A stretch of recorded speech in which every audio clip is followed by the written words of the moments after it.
Picture this for a second. You pull a massive fish out of the water, it's a big one, 5 whole pounds, a real trophy catch, and then, without even thinking, you drop it right back in. Nobody forced you to. It wasn't against the law, it wasn't poisonous, it wasn't dangerous. You just did it. Almost like a reflex, like it's the only right thing to do. Now imagine tens of millions of people doing that exact same thing. Year after year, season after season, with the very same fish. Welcome to the strange world of the largemouth bass. And trust me, this story gets weirder the deeper we go, so stay with me until the very end, because the last part will completely change how you see this fish, and honestly, how you see people too. Let's start with something that just makes no sense. Largemouth bass is the most popular game fish in all of America. Tens of millions of people chase it every single year. There are huge tournaments out there, with prizes worth $100,000. An entire industry is built on this one fish. We're talking billions of dollars, all for a single species, and now here's the punchline. Almost nobody eats it, practically no one, not a soul. Just think about how strange that really is. We built a whole economy around hunting an animal, and the moment we catch it, we let it go. We lean over the side of the boat and release it, not because we have to, not because of any rule, just because somehow that became the thing you do. Now compare that to any other fish people love. Salmon, trout, walleye, catfish. People catch those and take them straight home for dinner. No guilt, no second thoughts, totally normal. But tell someone you plan to fillet a big largemouth. Tell them you're going to cook it up and eat it, then watch their face change. You'll get strange looks, you'll get warnings. Some will tell you it's completely inedible, others will swear it's flat out unsafe, and a few will act like you confessed to a crime. Like eating one is some kind of moral sin. So what is actually going on here? Is this fish poisonous? Is it disgusting? Or is something else stopping millions from eating their own catch? Let's dig in, layer by layer, because the real truth is buried pretty deep. First, let's look at the most common excuse. Ask almost any angler and they'll tell you the same thing. They'll say largemouth bass tastes like mud, like dirt, like a swamp, like pond water. And believe it or not, there's a real reason behind that. Largemouth bass soak up flavor from the water they live in. Scientists call them a pillar species. Their flesh literally absorbs chemicals from their home. So the water they live in matters. A lot. A bass from a clean, cold, spring-fed lake tastes clean, fresh, mild, pleasant. But a bass from a warm, shallow, algae-filled pond, that's a whole different story. That pond fish soaks up compounds called geosmin. It's the same stuff that gives beets their earthy taste. The same smell you get from stagnant swamp water. So yes, a muddy pond bass can taste muddy. That part of the story is completely true. But here's the catch. Catfish and carp have the same exact problem. And people eat catfish all day long. So the mud story explains some of it, but not all of it. Because plenty of anglers have never even tasted bass, and they still swear it's inedible. They're not describing a flavor. They're repeating a rumor. And there's a big difference between those two. Now let's get to the second rumor. And this one sounds even nastier. People will tell you largemouth bass is full of worms, and technically they're not making it up. Freshwater fish can carry tiny parasites. They're called yellow grub, or black spot, little flatworm larvae that burrow into the muscle. Seeing one for the first time is genuinely gross. But here's what nobody mentions in the same breath. These parasites are everywhere in freshwater fish. They can't hurt you, they pose no danger to humans, and they die instantly the second the fish hits heat.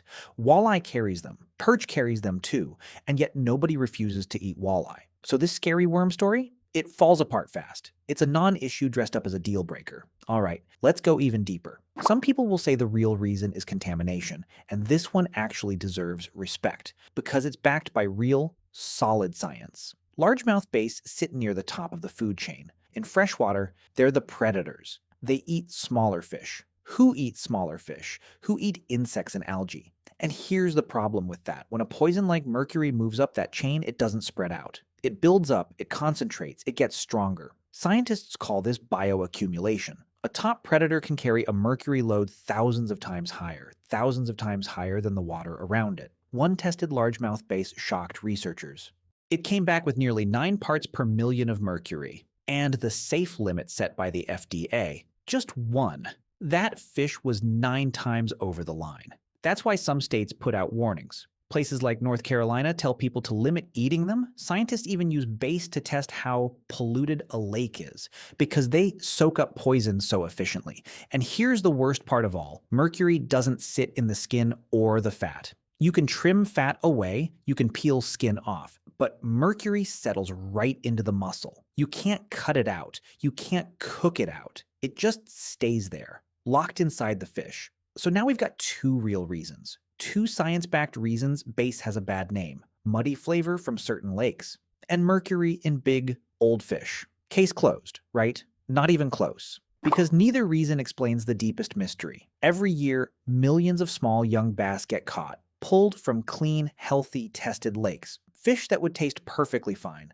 Fish with almost no contamination at all, and anglers still throw them back. Every single time, without even thinking about it. If safety were the whole story, this wouldn't happen. People would eat the safe ones and release the risky ones. But that's not what they do. They release almost everything. Big or small, clean lake or dirty lake, it doesn't seem to matter at all. That's not a food safety decision. That's something much, much deeper. So to find the real answer, we have to go back in time, all the way back to the year 1967, to a life insurance salesman in Alabama, a regular guy named Ray Scott. Ray Scott loved bass fishing, truly loved it, and he had a wild vision in his head. He believed bass fishing could be more than a hobby, more than just a lazy weekend pastime. He believed it could become a real sport. So he organized the first ever national bass tournament. It was held at Beaver Lake in Arkansas. And a year later, he founded an organization. He called it BASS, the Bass Anglers Sportsman Society.